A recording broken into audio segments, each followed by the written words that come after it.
Good evening, all. Welcome to FMA Discussion. This is episode 156, and tonight I have helping me out is Guru Tom Pena, and our guest tonight is Todd Good Fossey. evening, everybody. And I want to welcome him. Hi, Todd. Well, welcome aboard, and I really appreciate you coming on. Just looking at your background and stuff you're doing, seeing some of your posts and what you talk about, seeing some of the YouTube vids. I'm really looking forward to this. I think this is going to be really neat for people to hear your perspective and a breath of fresh air, so to speak. So thank you for coming on. Well, thank you guys. Thank you guys for having me on. I'm really honored that, I don't have any background with FMA. So I'm really honored that, like none, I'm really honored that you guys would have me on and so we can talk about topics that are important. And maybe there might be some things that we talk about that might be a little bit uncomfortable for people to hear.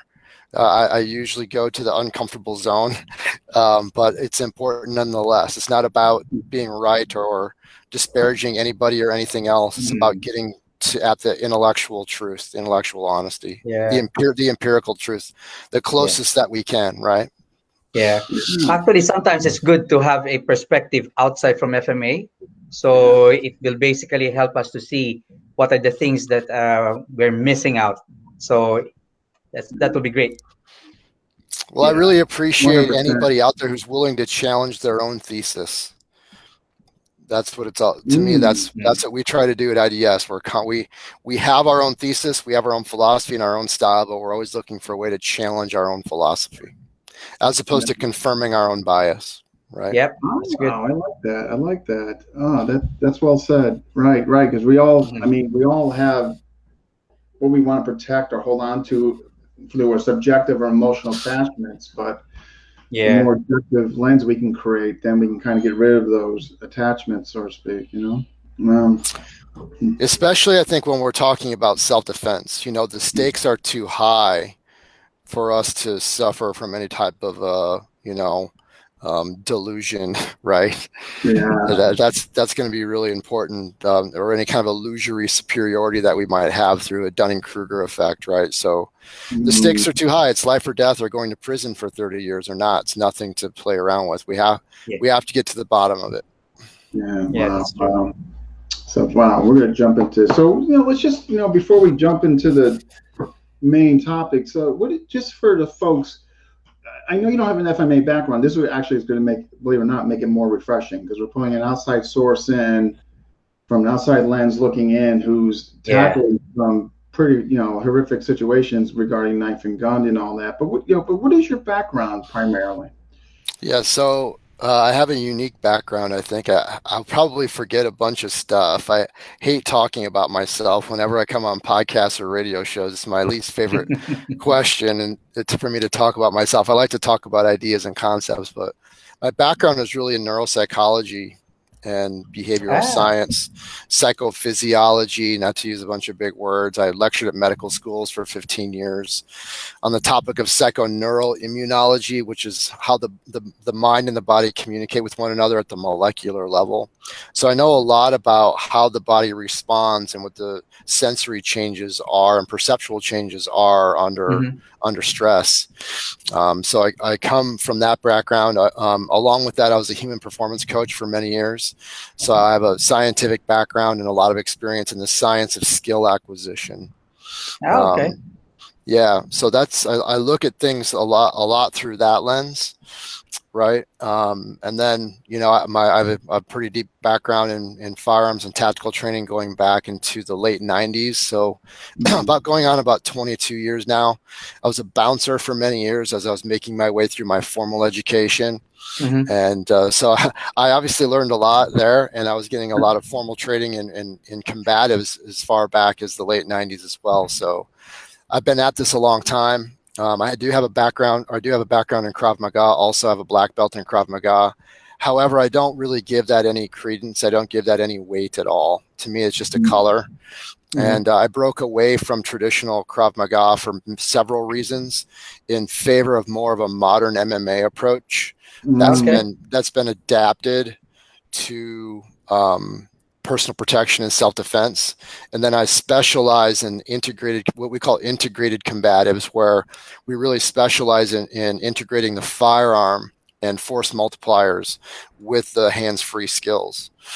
And so that's a lot of the approach that we take. We're really heavy in force on force and you know, simulated scenario training. We think that that's the testing ground, and that's how we establish evaluations of our students, is how consistently they perform under those types of circumstances. So the name of my business is called Integrative Defense Strategies, right? Mm-hmm. And we integrate several modalities and several disciplines within it that are all interdependent off of one another. We have an affiliate program across North America. We certify instructors. We currently have about 40 affiliates across North America, Canada, and the United States. And I think we have about 100 instructors under that run our curriculum and our program. Wow.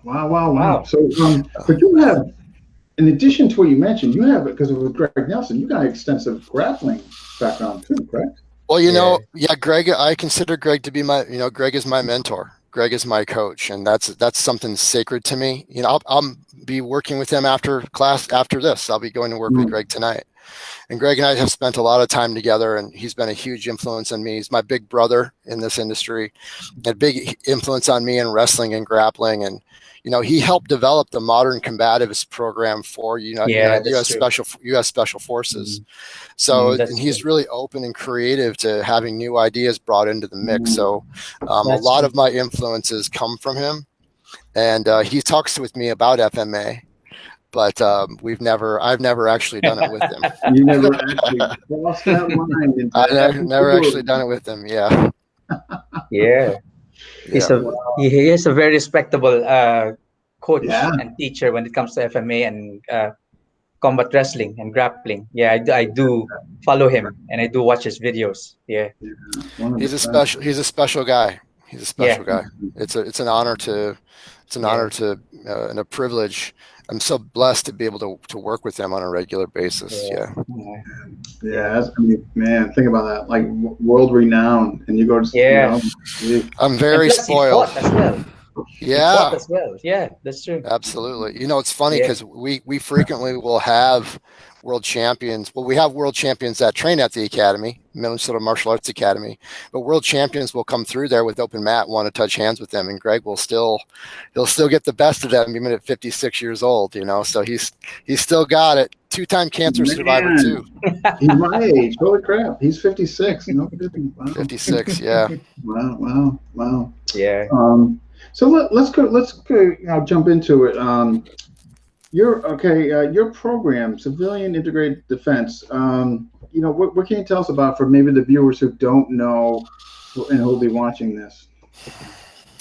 Well, I could tell you a lot about it. It's taken me a long time to develop it, but what would I want them to know? I would want them to know how important it is to us that we take an integrated approach toward our training. That we have a saying, we have several sayings, but one of our sayings is, don't be a gunfighter, be a fighter with a gun. We built our curriculums around data and probabilities.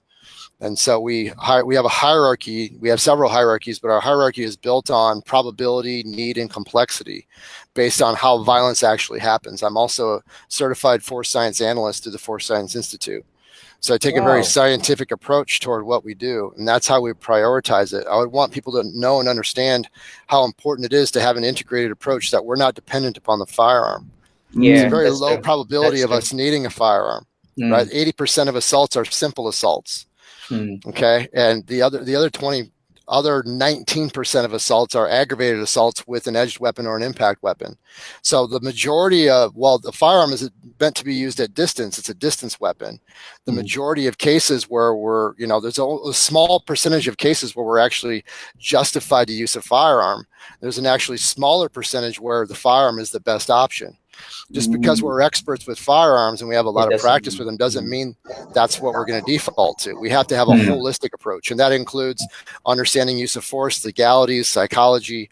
Right? There's all those aspects are all we call baked into the cake. So we're learning all those things simultaneously together. Wow. So how long do you normally have? For example, if that is like a course, how long does it normally take?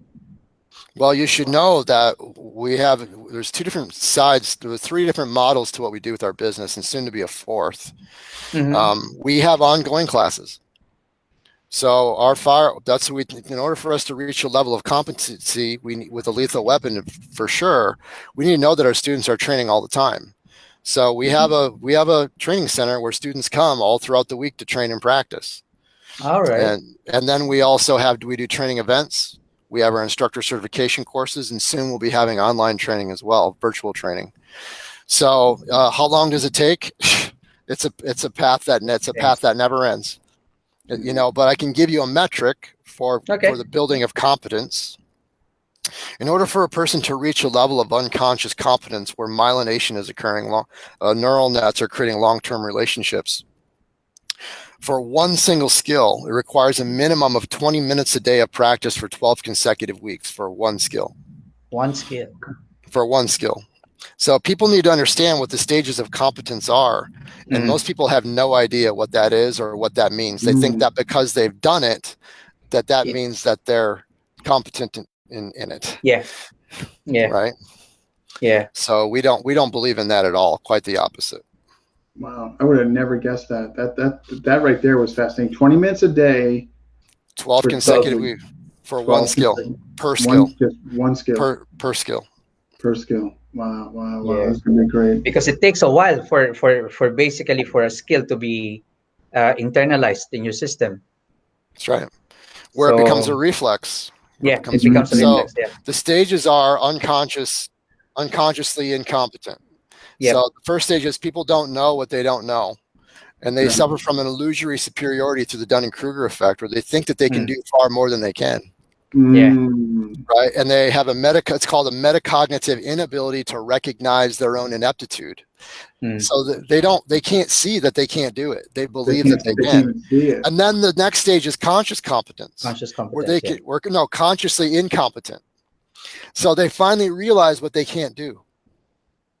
Then the third stage, right, is conscious competence, where they can do something, but it requires a lot of conscious effort for them to do it. And then the fourth stage is unconscious competence, where they don't have to think about it anymore. And then at IDS, we've added a fifth stage, which is mastery. Yeah. And mastery is where you can improvise and innovate. Yeah. Jeez, we got James under stress. Yeah. And under pressure. That's really important. Yeah. I like this approach to training. Folks, if you're watching, tell us where you're watching from and smash that like button. St. James, I like this guy's approach. Yeah, so do we. So again, you take, obviously you take a very pragmatic approach to what you're doing. I mean, obviously your pressure testing and all that, but something I want to get into, which I'm going to play this vid quickly, and you speak on stress inoculation. And to me, that is just so imperative for folks who do not incorporate that training, or aspect of training, I should say. The single most important thing, in my opinion, is the ability to make sound decisions under extreme stress. I find it to be a very imperative part of training. It is equally as important as any of the other physical skills that you're going to be learning here this weekend. At my school, I'm at IDS, we spend a fair amount of time our stress inoculation courses, where we break down the science of how this works on the neurological level. And we take them through very specific techniques in relationship to systematic desensitization of stress. It can mean the difference between life and death, not just for yourself, but a lot of other innocent people. Wow. So that was excellent. So again, I feel stress. I mean, I put my students through it. I'm not saying nowhere to the degree what you do, because I don't do firearms or like that. So I'm really interested to hear your take, how you implement it, and why you feel it's so important to have that, or to be able to handle it better and not let it interfere with tasks at hand or whatever it may be. Well, it would take me a really long time to be able to describe how it all works, but I'll do the best I can to give you a simple answer. Sure. To us at IDS, and the way what my approach is, what do I want to say? We see self-defense as a process of self-regulation. Mm-hmm. It's how you're regulating yourself mentally. It's how you're regulating yourself emotionally. It's how you're regulating yourself physically. It's how you're regulating yourself legally, right? Because we have to work within the use of force continuum and the laws governing the use of force. Yeah. It's how you're regulating yourself and your skills and your abilities during that time. And it's about what you're going to default to under these extreme set of circumstances where there's no way to prepare for it exactly because the variables in violence are not repeatable. This is why I think so much out there in martial arts that they call self-defense, I call bullshit. I call bullshit on it because you're teaching people to respond to predictable patterns. Yeah. And like Bruce Lee himself said, if you're teaching people to respond to predictable patterns, you're only creating a better cage for yourself. The patterns in violence are unpredictable and unrepeatable. So we feel strongly we need to have a set of principles that are adaptable to whatever our circumstances are. And so that also includes how we're regulating ourselves emotionally. Yeah. Stress inoculation is wildly important, and it's a process that happens over time. It's important that we understand that it's systematic. It's a systematic desensitization to stress in these different ways. And so that happens through exposure. We have to have exposure to these stimuli in order to be desensitizing ourselves to this kind of stress. And then at the same time, we teach and we incorporate our students. We teach them about what happens physiologically. This is one of my big beefs with the self-defense industry and martial arts industry. And especially the firearms world, they like to talk about the fight or flight response, fight or flight response, fight or flight response, fight or flight. And they like to use these buzzwords to make themselves look smart, okay? But I know that they don't know what they're talking about. I know that they're just talking on a superficial level. They're just regurgitating shit they don't understand, okay? And my response to that is like, that's great. Good for you. You get to talk to people about what happens with fight or flight, but you're not teaching people what the antidote is. You're not teaching people how to counteract and how to regulate those emotions and those stress hormones and that adrenaline. You're not teaching them the antidote. You're teaching them that their car can go to the red line, but you're not teaching them how to put the brakes on. And unless you develop that as a skill and as a pathway and as a muscle, it's its own skill. Unless you develop that as your own skill, then you're not going to have it. If that muscle hasn't been developed, it's not going to be there to lift that heavy weight when you need it. Yeah. And so what it does is it gives people a false sense of confidence. Well, I know about fight or flight, so I'll be fine under stress. Like you're just fattening people for the kill. You're giving people a false sense of confidence to aggrandize yourself, to make yourself look good. It's bullshit. Listen, I'm a magician at a magic show, man. You can't pull those tricks on me. Yeah. You're a magician. Yeah, right. That was well said. So how do you, I guess, I know you said it's going to take a long time, but for a new student coming in who maybe brought this up and wanted to improve on their status in this, what would your methodology be? How would you go about it? Well, the first thing I would do, I would teach them about what we call the neural circuitry of emotion. I would teach them the circuitry and how it works. And I would teach them what pathways and what circuits there are that act as the antidote to that. There's the fight or flight response, right? And then most people don't know there's an equal and opposite response to fight or flight called the relaxation response. The scientific term is fight or flight the scientific term is sympathetic. The scientific term for relaxation is parasympathetic. So first they need to know that, and then they need to know what they can do to start to counteract that. Then expose them to gradually to different levels of stimuli that will trigger different levels of adrenaline and stress, so they can learn how to regulate themselves slowly and incrementally in that space. It forces an adaptation. Yeah. So it doesn't mean that they won't be stressed. Doesn't mean they won't go into fight or flight. It just won't be as intense for as long. Yeah. And they can recover more quickly. Okay. That's funny. We used to do that with athletes to enhance their performance. Because I used to, before coming over to the UK, I used to work with athletes as an applied sports psychologist. So that's what we do. We compartmentalize things. So we're speaking the same language. We're speaking the same language here. Yeah. That's what my background is too, right? So, why if elite athletes are applying this, why wouldn't? And the stakes aren't life and death. Exactly. think about Why that. wouldn't we apply it to self-defense? Where lives are at stake. Mm. The stakes are much higher. There's no comparison. Yeah. Why do you think it's not what you're speaking on in the general industry? Why do you think that's not being inclusive? I think there are a lot of reasons. The first one that comes to mind, a lot of instructors and a lot of programs like to present themselves as though they've found all the answers. Yeah. They are the end all be all, and they Yes. found all the answers. So if they start to include something new, then their students go, well, maybe they didn't know all the answers. And if they didn't know that, maybe there's other things that they didn't know. So and next thing you know, they're not on a pedestal anymore. Yeah. Right? And so to me, so that dogma and that ego is the sort of the first challenge. There are other cognitive biases. I don't have them in front of me right now for why people don't include things outside of their existing paradigm. Right. And maybe for another time, for a follow-up interview, I can include those and I have them in front of me. That would be great. Yeah. I've covered those in other interviews, but that would be the first one. The second one, it takes time to learn it. And the third reason is it's hard to teach it. It takes time to learn and know how to teach it. You need to have someone who knows how to do it to teach you how to teach it. Yeah. And then the fourth one is maybe most students wouldn't like maybe it comes off as boring and they don't see the value in it. So they want sexy, exciting stuff. And so it doesn't help their marketability. Well, I don't give a shit about that. I don't care about marketability. I care about keeping people alive. Yeah. The marketability comes along with that. When people I know, they know that I value their life first.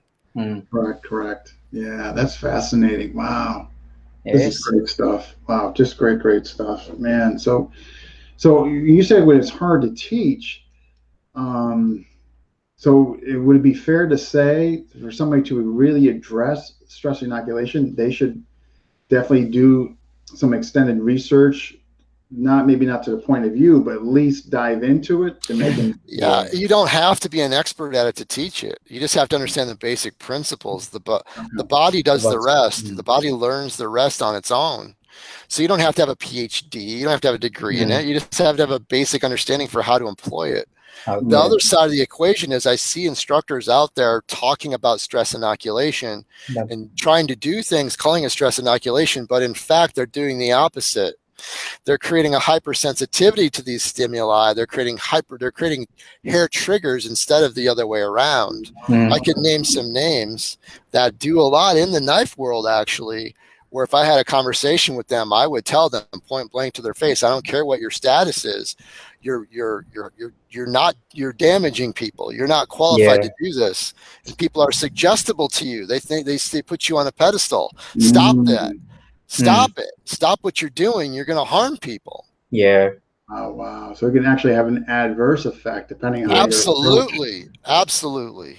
Wow. Who would ever thought? Wow. That is fascinating. Wow. Yeah. See, the unconscious mind doesn't learn in the same way that the conscious mind learns. The emotional brain is what we're talking about. Doesn't learn how the conscious brain learns. It learns through association. It learns through identification. It's non-literal. It's non-linear. It's non-logical. It learns through symbols and patterns. Yeah. It's all about pattern recognition.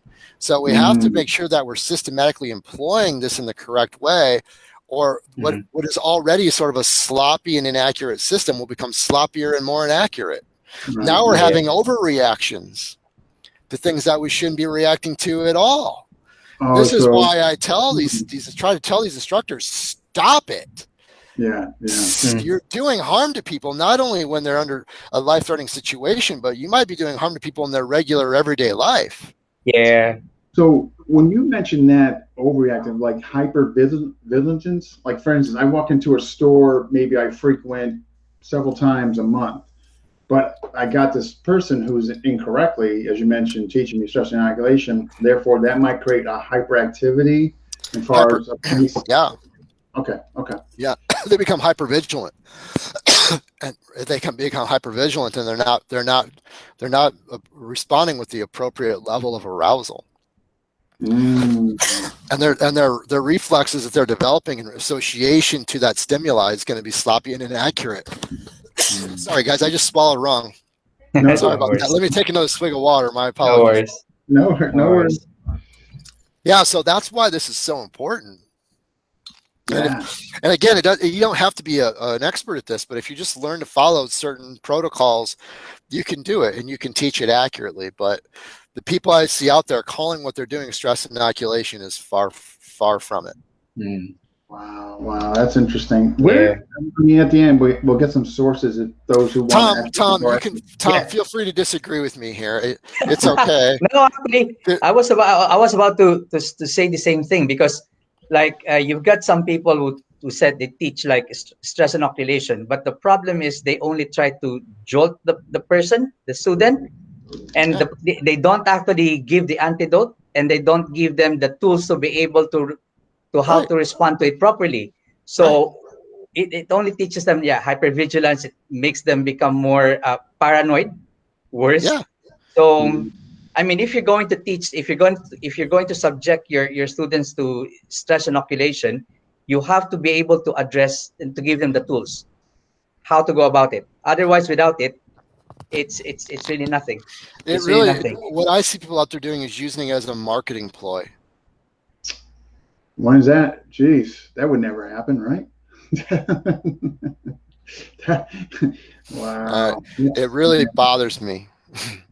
I can definitely see that, where you would make somebody oversensitive or overreactive or paranoia almost. You know what I mean? I mean, if like taught incorrectly, somebody's screaming at you while they're or whatever. I'm just thinking out loud, but it's a big problem, and I'd like to confront some of these people. Yeah. I would probably confront some of them right here on your show, because it has to change. It just has to. These people are worshipped. Wow. You know what we're gonna do? You're gonna when we get done this interview, if you don't mind, if you could just send me some of those names. If you're okay with that. Let me think about that. I'll send you one name in particular. All right, send me one name in particular, because I mean I know the community pretty well. Okay. So, yeah, I'm good. They're better off not doing it than doing the wrong thing. Yeah. Your the core element, the 5D core elements. What can you tell us about that with regards to your program? Well, I think what you maybe have seen maybe on our website for the 5D core elements is kind of outdated now. That needs to be updated. So do you have okay. There's another model that we have now. If you want to find one of our YouTube videos, you could. That might describe it better. It's called linear versus nonlinear training. If you want to find it on nonlinear training. Okay. Linear versus nonlinear training. I think that if you want to find out while we're here, you could if you wanted to. But I think that maybe best describes kind of what we do and what some of the core elements are. We have an infographic for it. I don't know if I can pull it up or not, but the video I have two different diagrams with linear versus nonlinear training, and it goes into what are the core disciplines that we incorporate here at IDS. There are more, but I talk about kind of what the core disciplines are. If you go to our YouTube channel, you can find it. If you scroll down, linear versus nonlinear training. I got it. Yeah. Okay, I found it.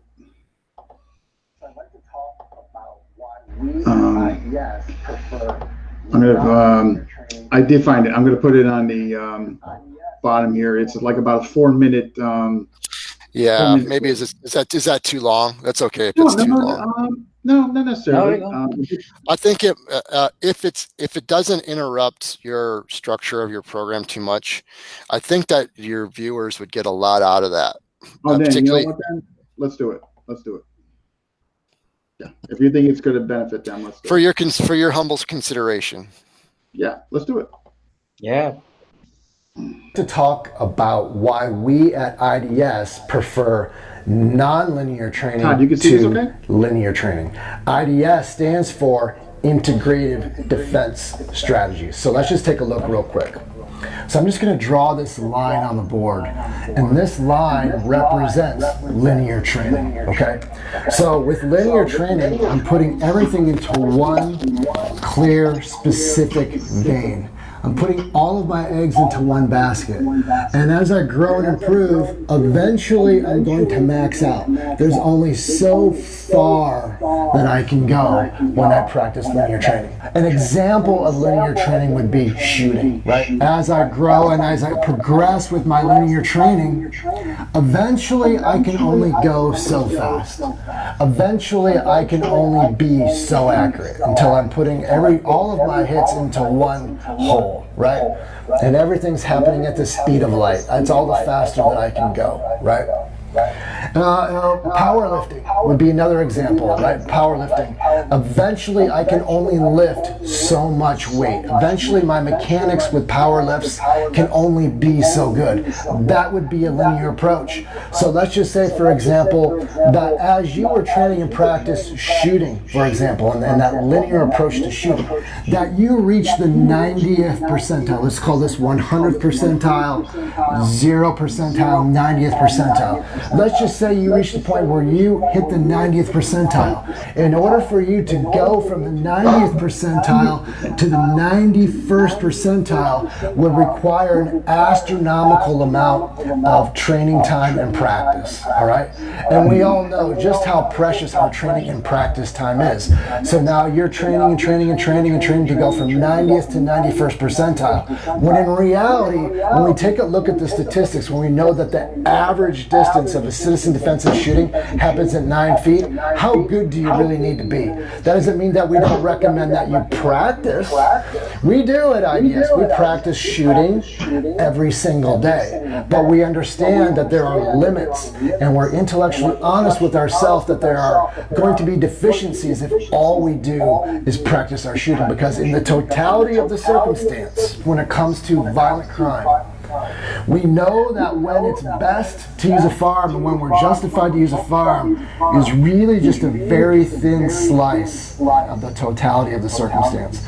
So does it really make sense for us to spend all of our time and all of our energy just on that thin slice in one thin linear vein? Or would it make more sense for us to instead take a non-linear approach?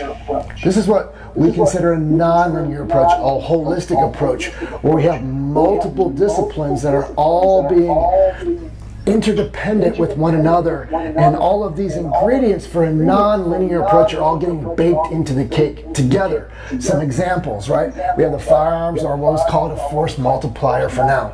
We have combatives, weapons-based combatives. We have tactics, we have use of force. We have use of the psychology, the science of skill acquisition, legalities, and decision-making. And we could add more and more circles to this, but just for the illustration of the point, we want to take all of these components and make sure that we're not putting everything just into one, but that we're distributing the time that we're using with our training and our practice for personal protection among multiple disciplines, because we know that when it comes to violence that the variables are unpredictable and that they are unrepeatable, right? So we need to have multiple disciplines so that we can be very adaptive to what those circumstances are, all right? So we want to ask ourselves the question, in an objective reality, what do you think is going to be a better approach for your personal protection? A linear approach or a non-linear approach? Wow. Wow. All right. So I think that would also apply to the blade. Yeah, very much. Very much. That was very interesting. How did you come up with that? How did you develop the So, yeah, in my previous career, I was involved with integrative medicine. Okay. And so I helped to develop models for integrative medicine. And so I took the models for integrative medicine and I applied it to self-defense training. Yeah. Brilliant. Wow. That's where that came from. So, I'm thinking, man, why'd you leave the industry? You're like creating I was called, honestly, I was called by my higher power to do what I'm doing now. I saw the trajectory of violence in the world. I'm like, no, I'm not gonna. It was the Mumbai attack at the mall in Mumbai, Kenya. when that attack happened, that inspired me to say, no, I'm gonna do this full time. I'm gonna make the world a safer place, and I'm gonna train citizen defenders at the highest possible level. Good on you. Wow, it's good. Yeah, to leave the. I mean, what sounds like it was a very prestigious position you had, or what you were doing. I mean, that's incredible. Wow, it was a private practice. I wouldn't say it was prestigious. It was a private practice, and I lecture. I did some lecturing in medical schools, but it was a lot of white knuckled prayer for me to make the decision to make the switch. Right? Okay. And fortunately, I had the full support of my wife to do that. And that's brilliant. Here we are. Yeah. Wow. So you bring one thing. I really, just listen to you talk. I watched a few things, and you bring context before teaching method, and why is that so important to do that? Why do you feel that's so important? We feel at IDS that if we are just teaching methods or techniques without context, that the training is empty, because to us, context dictates strategy. That doesn't mean that we don't get detailed, and that doesn't mean that we don't focus a fair percentage of our time on technique, but we prioritize principles that are going to apply to our context over the technique. While we are technicians, it's not our highest priority, not by any stretch of the imagination. It's sort of like, we were talking about Greg Nelson, who's one of the greatest MMA coaches of all time. We've had this lengthy conversation. So great. Yeah. You've taught one of your athletes, one of your fighters, to have really amazing kinetic skills and techniques, but they have really low fight IQ, and they make terrible decisions. How are they going to do, Greg? He's like, they're not going to do. They're going to get destroyed by somebody who has focused on their fight IQ, who has focused on the context. And the context in self-defense is much more complex than it is in the octagon. Yeah. Far more dangerous, far more complex than it is in the octagon. I completely agree with that. Yeah. So that's why everything we do is filled with context. We have a saying at IDS also, in terms of this science of skill acquisition: if they don't know why, they won't apply. If they don't know why they're doing it, then they won't apply it. But the moment they have that realization, this is why we do that, now they'll integrate it in much more deep and meaningful way. Otherwise, it's a dance class. It's a fucking dance. Sorry for the F-bomb. Meaningless motion. It's a dance class. Yeah. Wow. Wow. Yeah. That's music's my ears. Healthy ego. You also talk about this. How we all have egos. I guess it's how much it leaks out of us, and for positive or negative, or the effect on others. But as far as a healthy ego, I listened to you speak on this. How can we use it to our advantage to make better? I know we're talking about the martial art lens here and self-defense lens, but how can we make it for a better version of ourselves when training? The first thing that I want to say is this is an industry that attracts a lot of malignant narcissists who have a legitimate personality disorder. It's and I'm not saying that casually. That's not hyperbole. Like, I really mean that. They have a narcissistic personality disorder, covert narcissistic personality disorder, in a way that's malign and malignant. And many of them are psychopaths and sociopaths. So I want to let you know that they are not going to modulate. They are not going to change. They need to have a narcissistic supply above all else. They need to have a stable of admirers above all else. They cannot live without it. So we need to be realistic about the kind of personalities that we're dealing with within this industry. There's a disproportionate proportion. I just said that weird. There's a disproportionate percentage of people within these industries that fall into that category. But for people who don't fall into that category, a healthy ego is important. We have to have a level of confidence and a level of certainty in what we're doing, right? A good, healthy self-esteem is really important, and this helps to feed our self-esteem.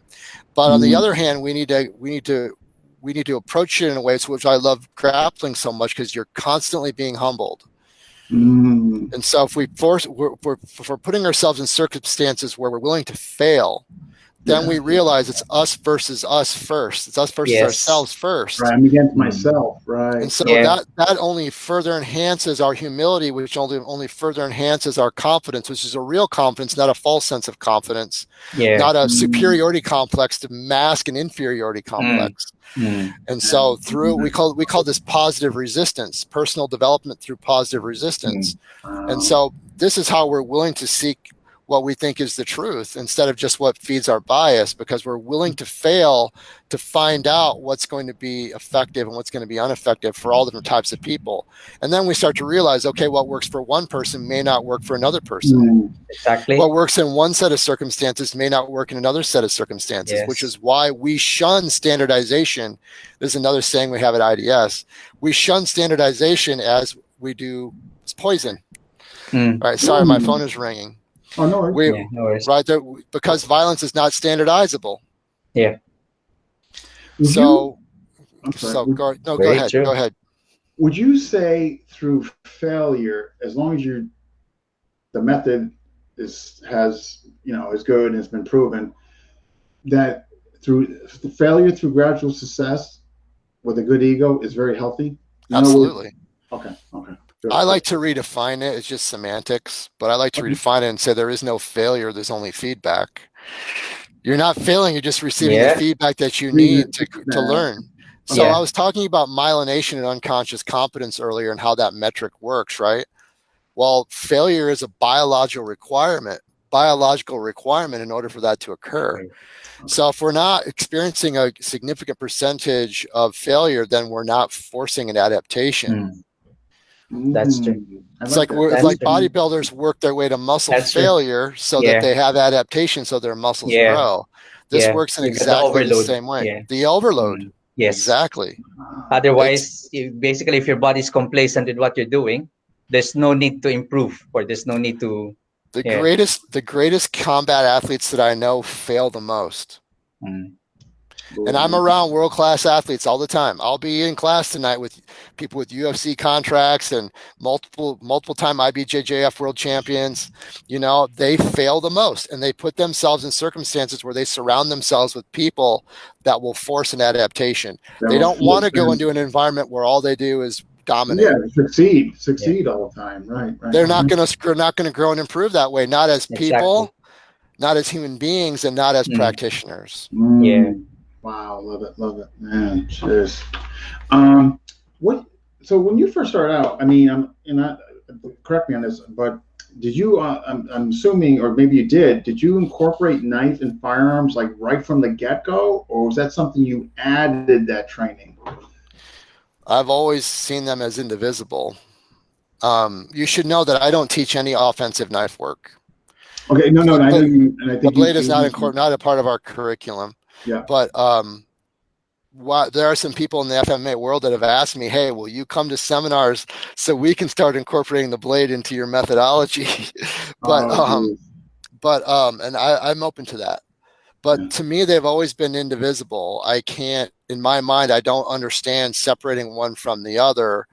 One is just the extension of the other. That's true. I can't. One is just a distance. One is just a force multiplier. Gotcha. For when I'm justified and I have the necessity to use it.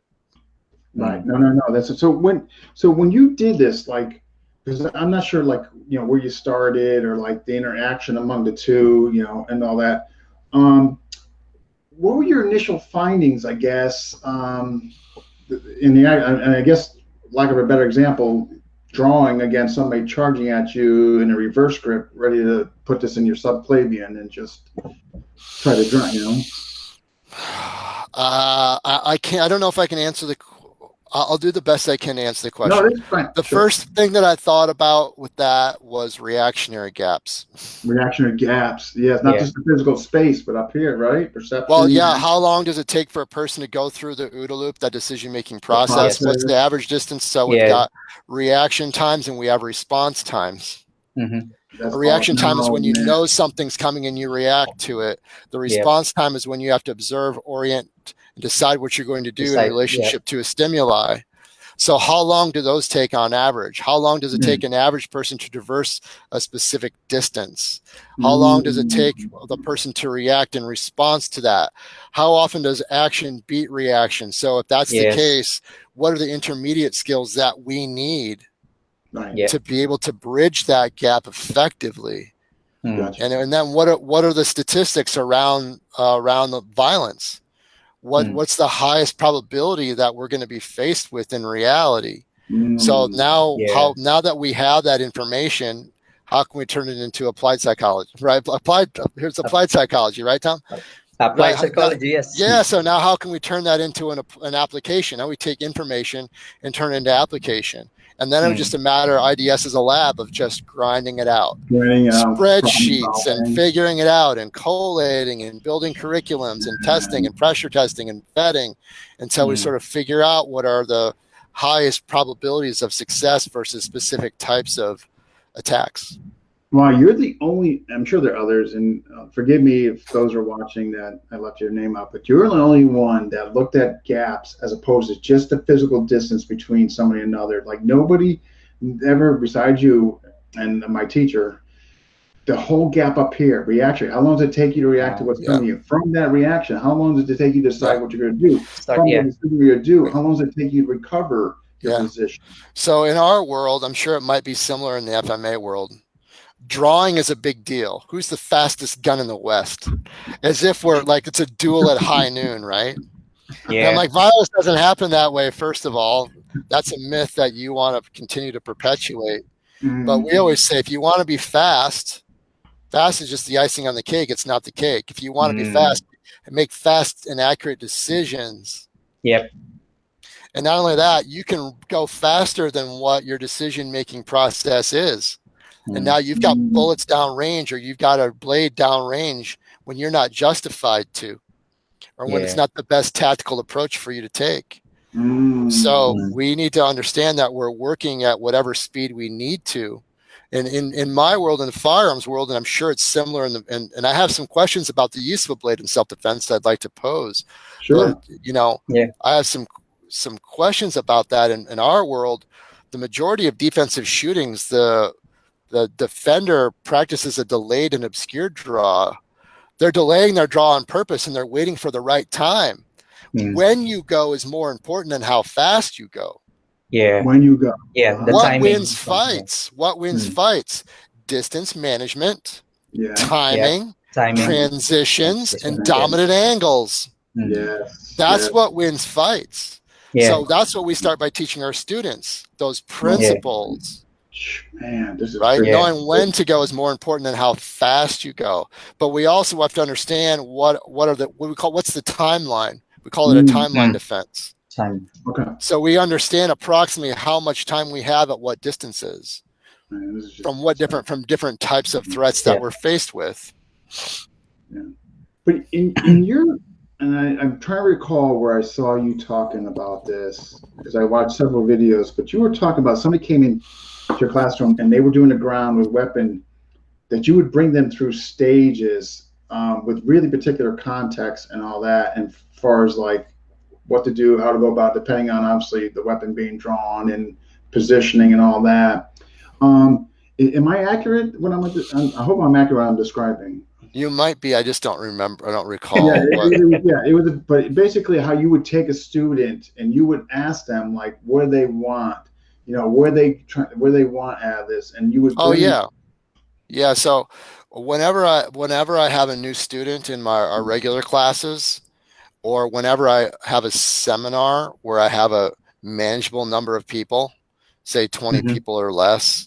I'll ask everybody, I'll either ask them the question, I'll ask them to answer the question, or I'll ask these questions out loud so they can answer it to themselves. I'll say, one, why are you here? What's the real reason? What, not the superficial reason, what's the real reason? Then I'll ask them to take all their biases and dump it out. So they are open, and then they fill the cup with the reason why they're there, not with their bias. Then I'll ask them what their level of training experience is. And then I'll ask them, what's the take home for them? What's the thing that they really hope to take from this seminar? Wow. So now we start to frame things up in a way that that I found anyway, really helps to maximize and deepen and accelerate the learning above all else. Yeah. With respects to the ground and all that, do you guys do a lot with knife on the ground? I'm assuming you do, and knife on the ground, all that. Do you, like, within guard, somebody's in your guard, you're in somebody's guard? I mean, the whole 9 yards. Is that you guys play around with all those positions? Oh yeah. Remember, we don't teach offensive blade. No. I mean, from the defensive from the firearms perspective. Yeah. We probably spend more time than anybody else in the world on that topic. You know, personally, I spend about 15 5-minute to 8-minute rounds a week myself against high level people on the ground with the training weapon on.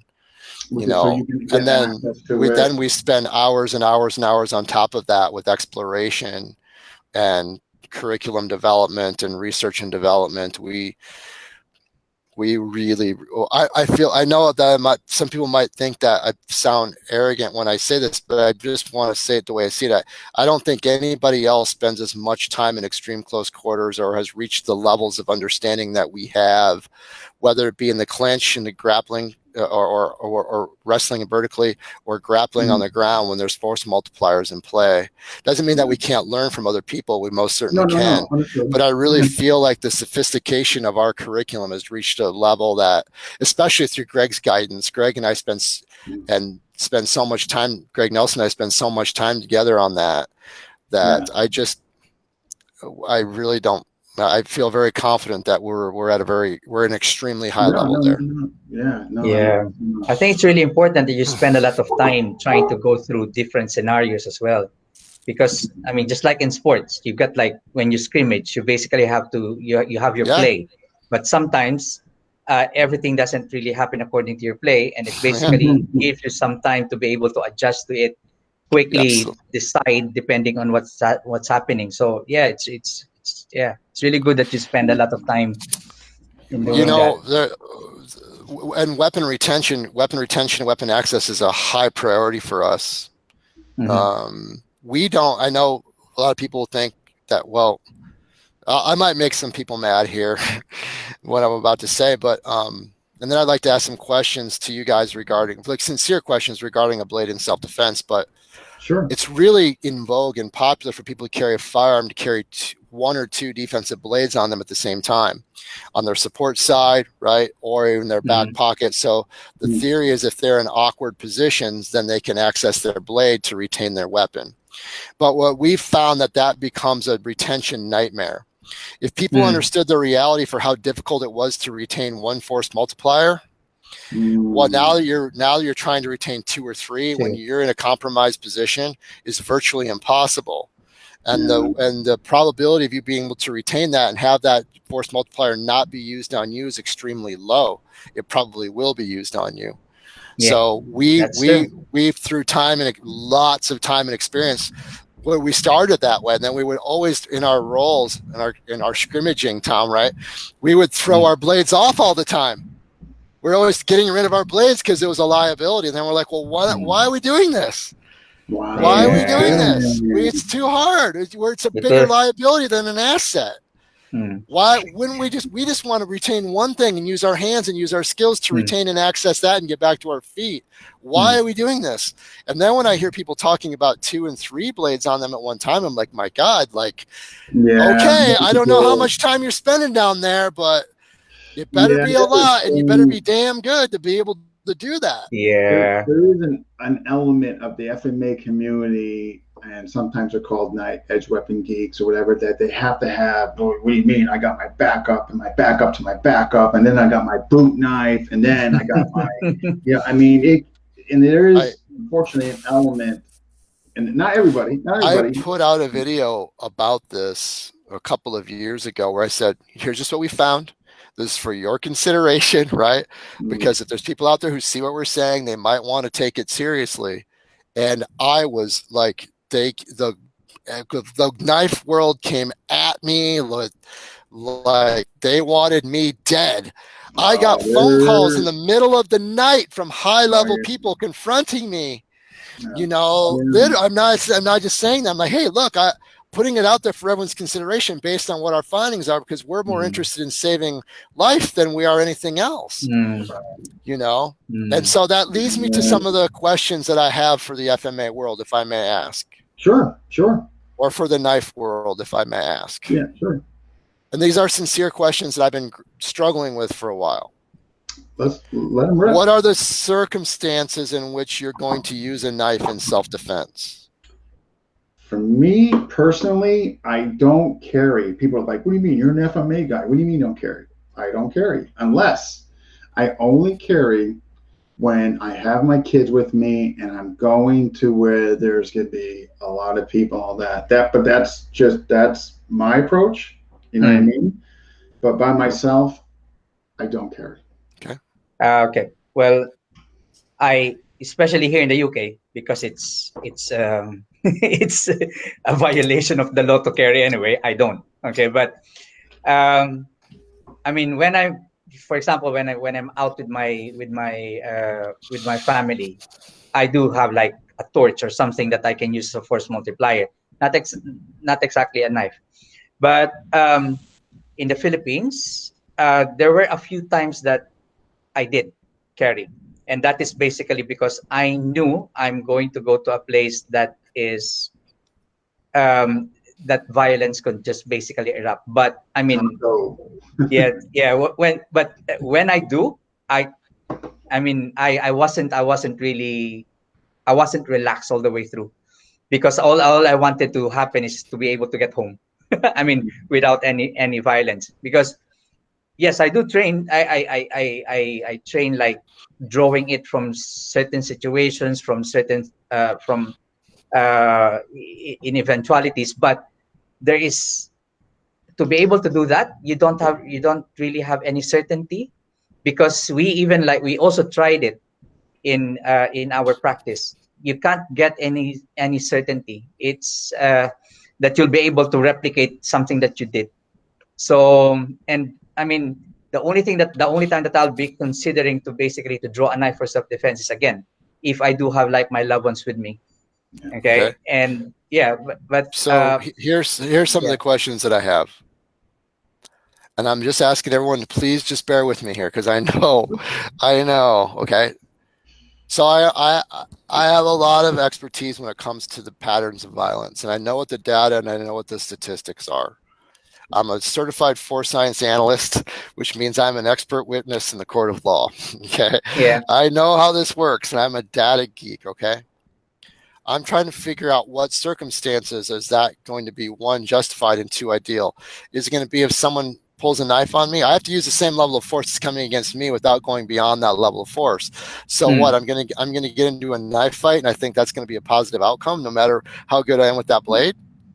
No. So if they have an impact weapon, they have a baseball bat, they have a hammer. These are the highest probability, right? They have a pipe, they have a crowbar. I'm going to pull my blade versus that. Those are the highest probabilities of aggravated assaults where I'm justified to use a force multiplier like a knife. What distances are those going to take place at? Now what? Now what's the next one? The next one is the firearm in the United States. Yeah. So you're going to bring your knife. You're going to bring your knife when someone has a distance weapon on you? Really? That's what you're going to do. That's what you're going to do. That's your plan. Or if it's a simple assault where someone's throwing punches at you, they're throwing kicks at you, they're putting hands on you. Now you're not justified to use it. Oh, someone takes you to the ground. Someone takes you to the ground, and now you're going to use your knife. And how do you know in that scramble that your own blade isn't going to cut yourself to pieces? How do you know? I've rolled a lot with knives. That's true. No, probably more than the people there, even though I'm not a knife guy, I probably rolled more with knives and with Greg Nelson, by the way, than anybody that's watching this. Okay. So my question is, when are you planning on using that blade for self-defense?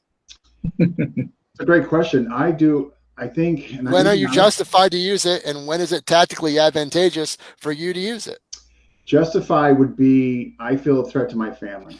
And that's the only time. Like, again, I don't carry when I'm by myself or I'm going by myself. Right. But you bring up great points. What would be the justification? Them going towards my family, but again, I've always established a plan with them. If something to happen with notice or preceding, events or whatever, or cues, they are to get the hell out of there and let me, if you can't run, if you have nowhere to go. But again, each state varies as far as, like, I'm in Connecticut, which is a very liberal state.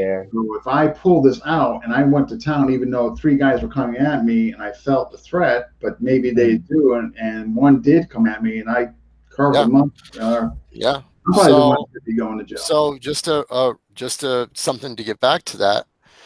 That would be a place where you would be justified to use a force multiplier, because the disparity in force is great enough where it's 2 or 3 on 1, right? So you could use a force multiplier. But what most people don't understand is, now that knife comes out, now you've escalated that. Okay, now we have 3 knives. Oh, guess what? We have 2 guns and a knife. No, I know. Believe me.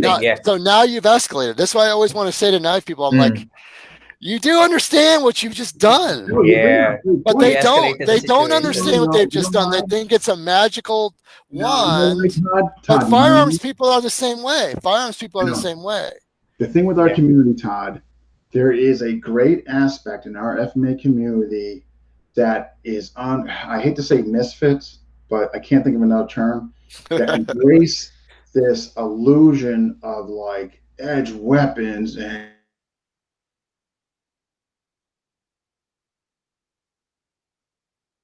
first of all, don't even practice drawing under pressure.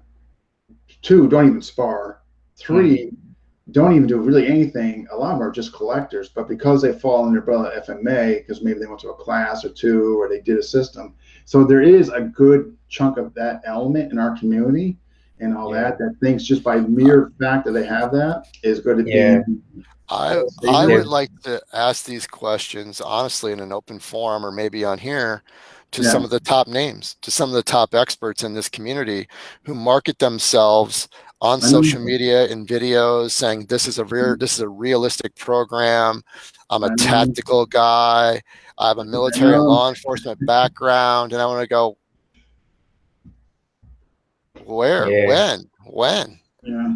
I mean, when? Maybe if you're in a dominant position and you're a BJJ black belt, and you're in a dominant position and someone's reaching for your gun, maybe you'll be able to use your blade to retain. And I'm not saying that doesn't happen in law enforcement. It does happen in law enforcement. Okay, but I'm saying for an average person who's not a BJJ black belt, who hasn't spent a tremendous amount of time in those positions, if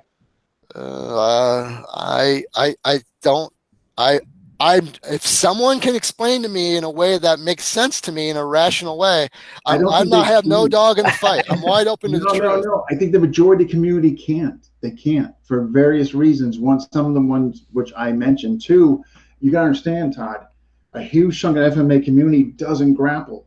They don't even incorporate that in their training. It's a very small percentage, Todd, that incorporate grappling, period. Into the training. Nonetheless, incorporate grappling with weapons. It's very, now it gets even slimmer. So I mean, I agree with you. I'm with you. And I mean, there's still a lot of, like, not just instructors but those people who practice that are still irresponsible when the way they try to tell people that just carry a blade for confidence. It gets glorified. So it does. Unfortunately, I'm all for, like, I carry a blade everywhere. When I have around my friends, I'm like, blade check, but it's deep in my pocket and it's a utility blade. You know what I mean? Yeah, for utilitarian reasons. It's a utility blade. It's a utility blade, and and it's going to be very easy for me to retain.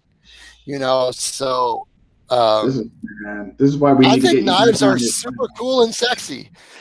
I do. I think knives are super cool and sexy. No, believe me, I love them, but I'm not. But I don't, because just despite my love of them, I don't create a fallacy in my world that this is the all savior. You know what I mean? So. I mean, you can even, like, rely on being able to draw it every time. So that's why it's really important. The way you approach your training, you basically develop the fighter and use everything as a tool rather than develop, like, a gun, a knife fighter or gunfighter. You named it. You just nailed it. Learn to fight and then Learn to fight. Exactly. and then incorporate the whip weapon. Exactly. That's true. I do got another question for you though, because I know you obviously do this and all that. Obviously, you hear the cliche, don't bring a knife to a gunfight and all that. But what I'd like to talk to you about is do most gun owners, do they not practice drawing under pressure? And what are your findings, and what do you do in your program to... Most don't even draw because the ranges won't let them. Wow. Let alone under pressure. Very few ranges. Yeah. That's why we use inert weapons for almost 90% of our training. We use the CERT, which is a replica with laser gun. Okay. 1-for-1 replica, and then we use 5% of our training is with non-lethal training munitions with UTM, ultimate training munitions.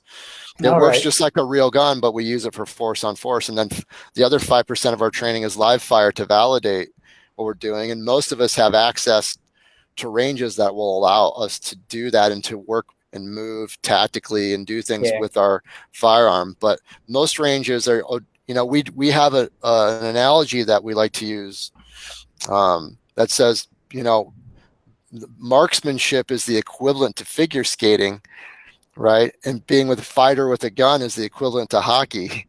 We're hockey players because we're in a violent environment. And I would say that the same is probably true for the blade, right?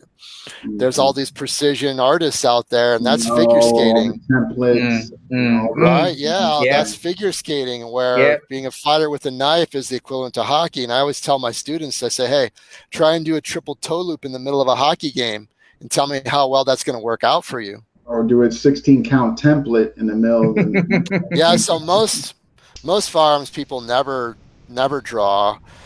My students draw hundreds of times a day, literally, just in their 20-minute warm-up, 300 or 400 draws, and in just their 20 or 30-minute warm-up. And that we're constantly drawing, and different types of draws into different types of positions.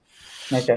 So depending on where we're at in the fight and retention positions, and it's called weapons flow and how we do different things. Yeah. So, but we do it a lot under pressure because we know how much time we learn how much time we have or don't have. We learn what the intermediate skills, and then we learn how to work to a dominant position before we access our weapon. Because retention is such a high priority for us. Yeah. So I don't know if that answers your question, but that's... No, it does. It does. Do you guys do scenarios also where somebody is coming flying at a knife, or they're coming to, all the time. Okay, constantly. Yeah. Constantly. But we also work a lot on knife. We call it weapons-based knife defense. So we also know how to defend a knife attack without a firearm. We have to create the time and the space or the dominant position before we access it. Yes. So it depends on what distance they're at. It could be a front kick. Is our weapon in hand? Is our weapon still in our holster? Like what's the context, right? What's the context? What are the variables that we've incorporated that help us to know what options that are going to be best for us during those circumstances? But I would say that, most knife attacks are felt before they're seen. And knife attacks are far more deadly than firearms are. Yeah, more people die from a blade or from a blade attack than they do from a firearm. Bleeding internally, things can get. Yeah, absolutely. And so when there's an ambush, it's very dangerous. But we need to know still how to fight our way to our firearm, or how to control that blade or control that person without it. First and foremost. However, for our students who have that training, the blade is no match. The blade is no match at all. Untrained people and lay people will say, "Oh, I did it with my friends," and and like, you don't know what you're talking about. When a person is trained to fight and have a firearm, you're fucked. Yeah, you're fucked. They're gonna shoot you. They're gonna shoot you in your face. Yeah, they're gonna shoot you in your face. Yeah, right. And if you don't like getting punched in the face, then you're not going to like hollow point in your face either. Now, I want to let people know that we don't do that unless we have no other choice. We have to stop that threat as quickly as possible. Right. Yeah. We're not teaching people to kill. Right. We are teaching people to stop the threat as quickly as possible. Yeah. If someone is in that close of proximity from you with the blade, you have to stop them as quickly as possible. That blade has they are no match.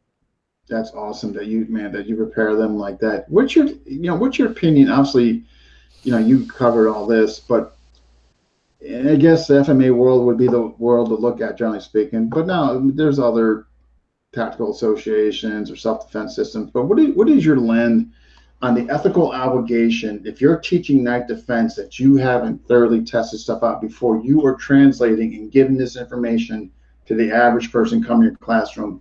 Like, do you believe there's an ethical obligation in there that you tested stuff out before you're giving it? Big time. Okay. Big time. I posed this question online not long ago in a similar way. And there were several instructors that got on there. Some of them are pretty well known that said, well, as long as you can demonstrate the technique. No. And so right. And you're qualified.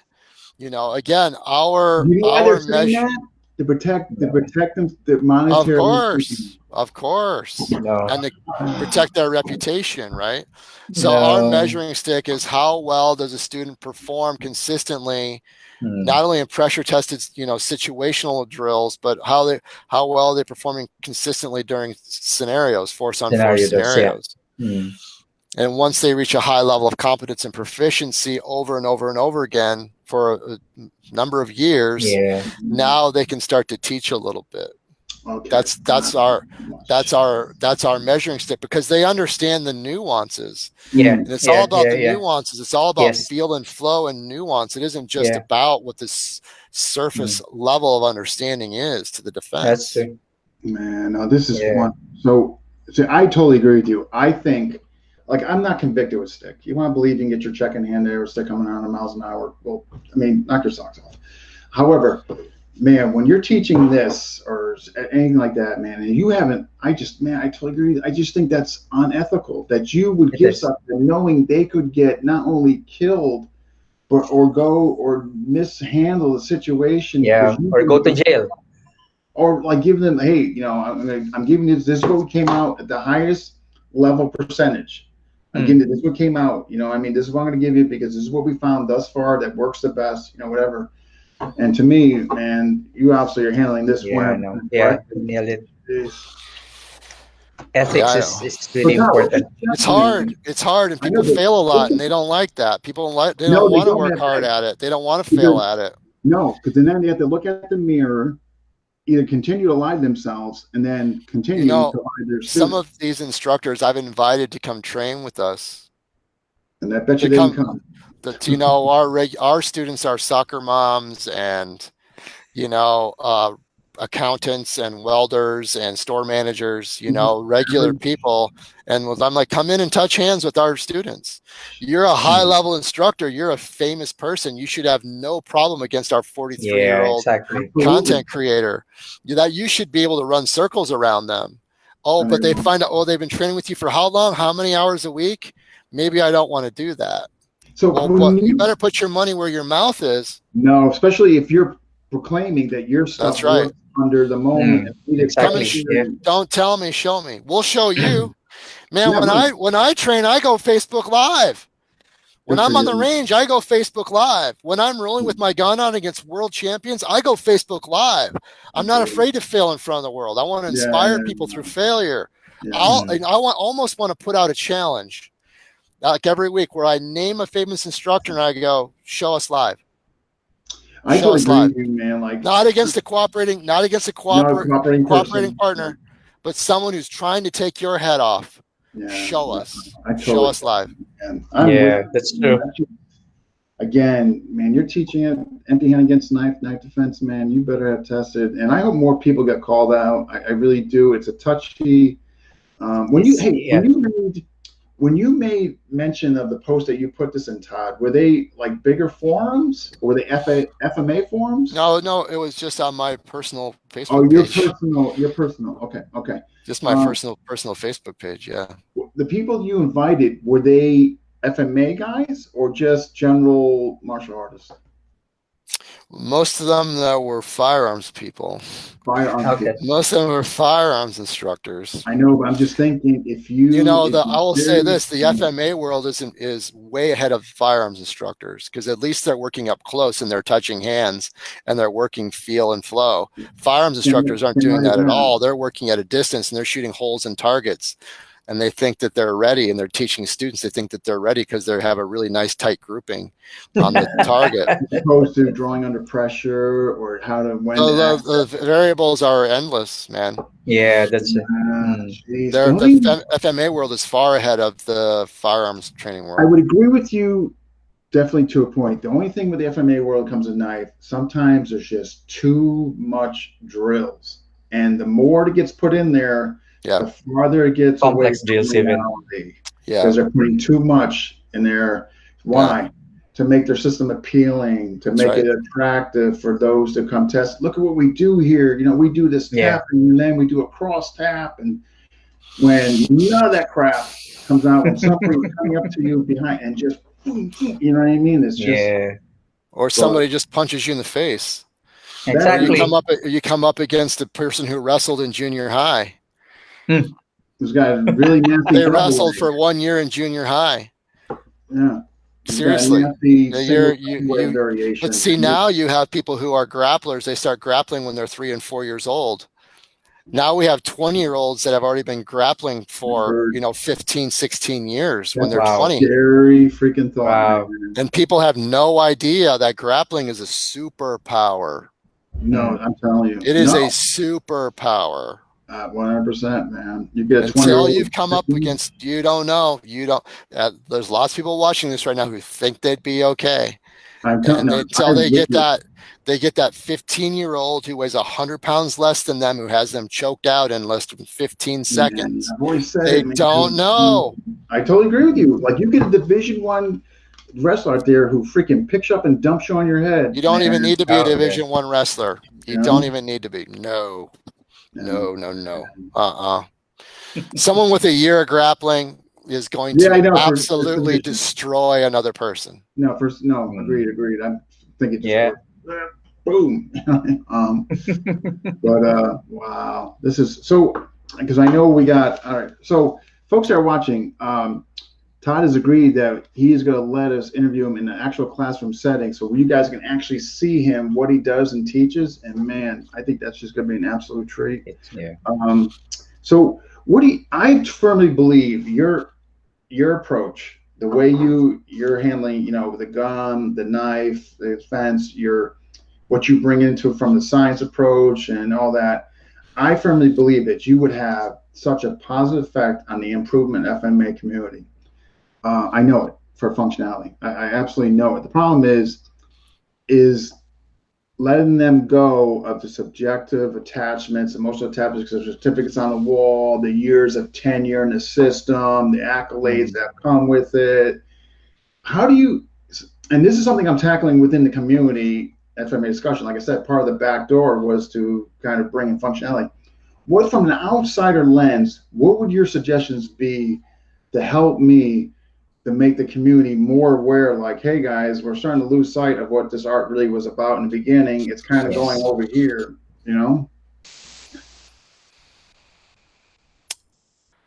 Keep doing what you're doing. I mean, I'm a devout Christian, okay? I'm a devout follower of Jesus Christ. Yeah. Who, by the way, said if you don't have a sword, sell your cloak and buy one. Okay? He said that in the book of Matthew. His disciples carried swords when it was illegal to do so in the Roman Empire. Just so you know, his disciples drew a sword and cut off the head of a Roman soldier when they were taking Jesus away, but Jesus healed the soldier. And he didn't admonish Peter for drawing that sword. He said, put it back. He said, those who live by the sword die by the sword. So those who use violence as a way of life will die by violence. Right? So to us, for me, the firearm is the modern day sword. Yeah. But when Jesus was with his disciples, when they would come to a city or a town that wasn't ready for their message, they would go around. They would say they weren't ready for the message. So I would say, don't waste your time on people that aren't ready to hear the message. And only focus on people who are ready to hear it. That's good. Right. one of my Yeah. teachers, and I don't want to say his name because I didn't ask him permission. The reason why he is so low key, doesn't go on social media and all that, is because when I brought this to his attention, like, hey, how can we do this? He goes, I tried 10 years ago and I just pissed people off. And that's why you don't see me on any of the groups anymore, because half of them, or more than half of them, don't even know what they're talking about. They think they know what they're talking about because of the illusion they need to create for customers and monetary. And he basically paraphrased in a different way, basically what he told me is, don't waste your time. Your time.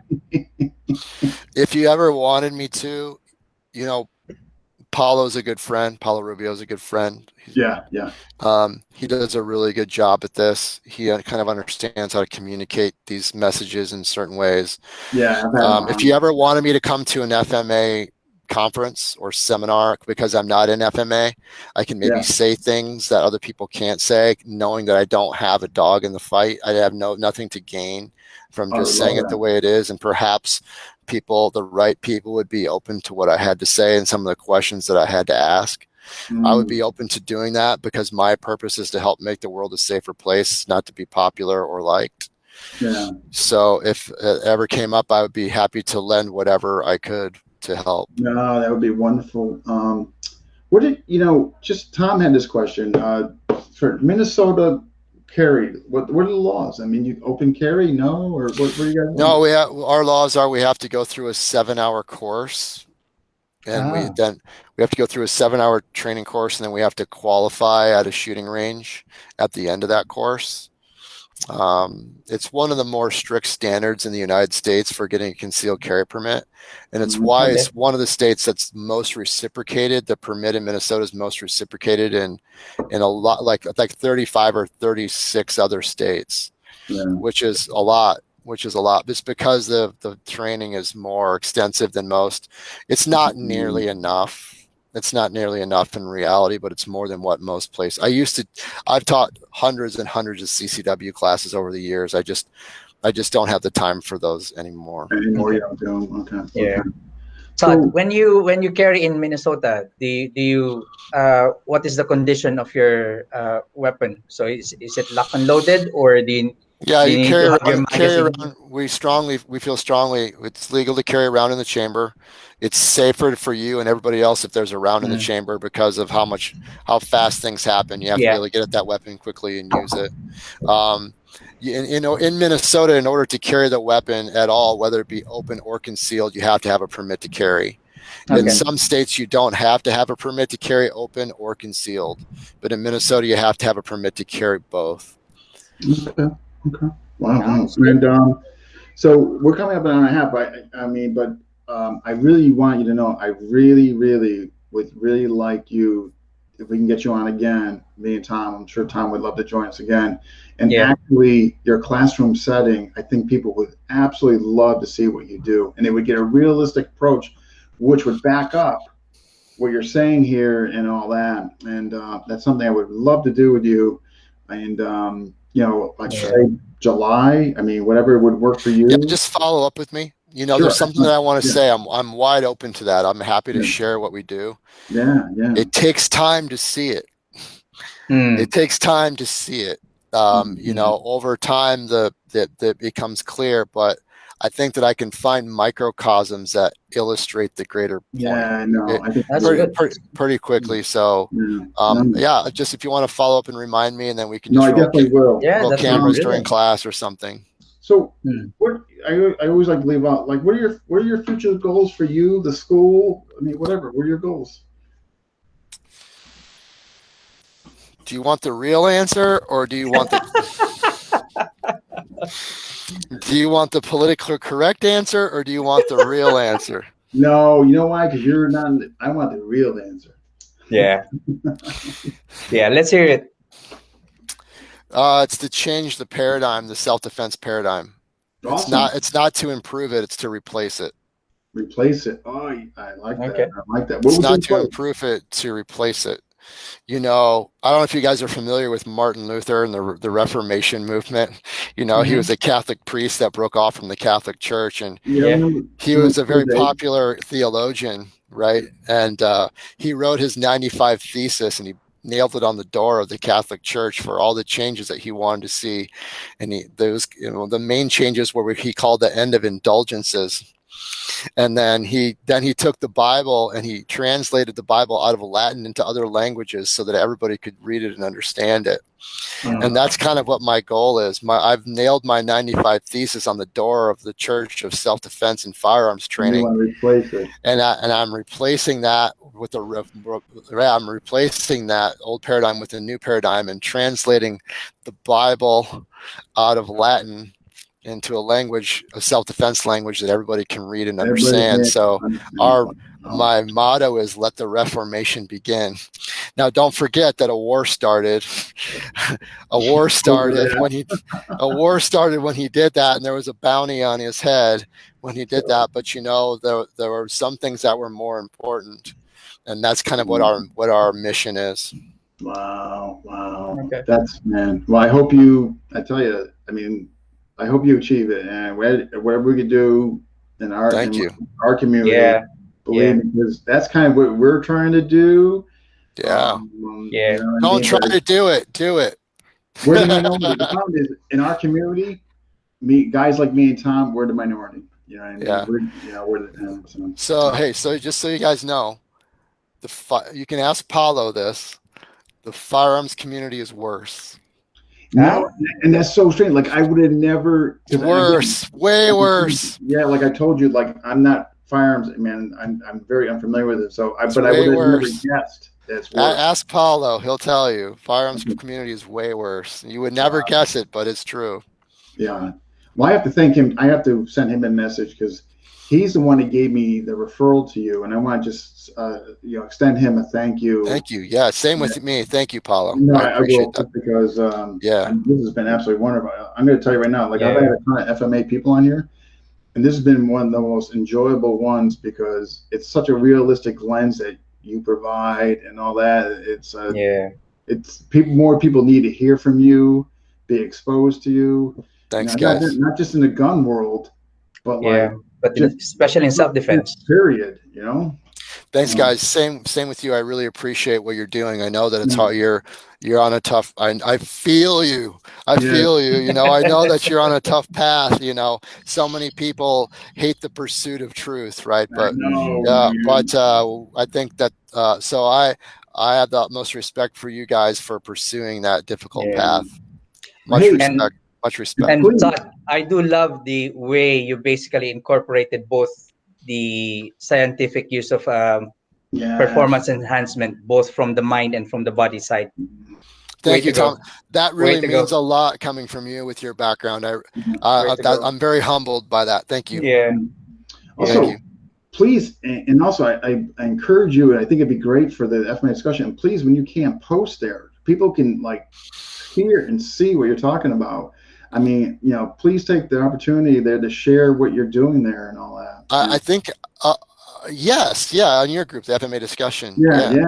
I mean, I would love people to hear about you, see about you. Well, if you're okay with that, I'll do that. You're okay if I post freely on there? Please do. Okay. Yeah. I'm happy to do that. Yeah. No, I want the people to see and hear about you. I mean, because even though we're in different, but we have a commonality as far as the theme of functionality. Yeah, the Venn diagram has a big overlap, doesn't it? Yeah. It does.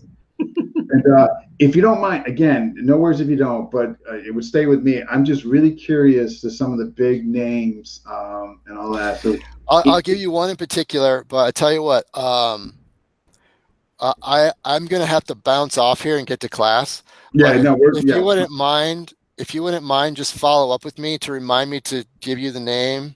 Yeah. And then if you want to follow up with me in the future about doing a live streaming. No, I'm definitely following you. That's given. Okay. Yeah, I'm just going to give a message after this. Don't worry. I might forget. I'll believe you, man. I'm persistent. All right. Yeah. All right. Awesome. Well, Todd, I want to thank you so much for coming on. Thank you. Thank you, guys. Fight the good fight. Have a good fight. All right. Be well. Stay safe. You too. Stay safe. Stay safe. Wow, folks, if you don't watch this one, I don't know what to tell you, the FMA community, man. I can bring you to the That water. is a good interview.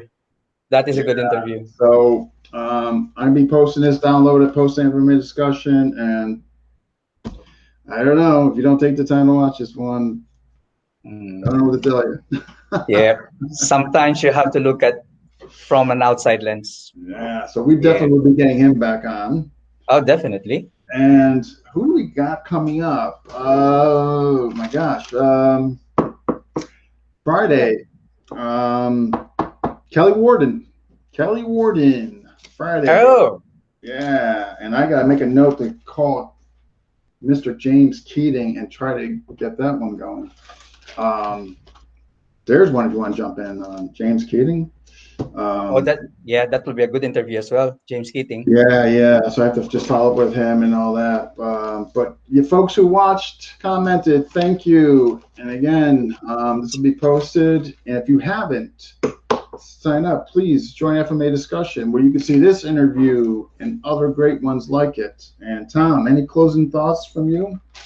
Well, it has been a very good interview with Todd. Actually, it's actually so refreshing to be able to hear from somebody who have successfully managed to incorporate both the training for the mind and body, into it. Because I used to coach athletes and basically enhance their performance through mental imagery and everything, and all these things. But applying it to self-defense, it's really an ace. It's really an ace. Man, obviously very bright, intelligent guy to what he's kind of fusing together and all that. Much like you mentioned what you've done in the past. I have respect for anybody who does that, man. That's let me see here. Yes, to Alvin, I would highly recommend you watched it. I'm going to be posting it. I'm going to download it and be posting it shortly. They'll be posted tonight. Yes, Julius, Kelly Warden. Looks like Friday night. Yes, definitely. Yeah. Absolutely. All right, folks. We're checking out. And Guru Tom, I want to thank you for helping me out. Thank you for giving me this opportunity. Oh, yeah. That's what we're all about. Sharing the wealth. Yeah. My first time. This is why we got that whole Europe continent. We need to get you. Yes. Yep. We're gonna get you there, brother. I promise. Yes, and also the one in the Philippines. So we'll do that one. Absolutely, you and Julius with that magical tongue. But all right, brother. You take care. Take care too. All right. See you guys. Take care. All right, I'll see you Friday night.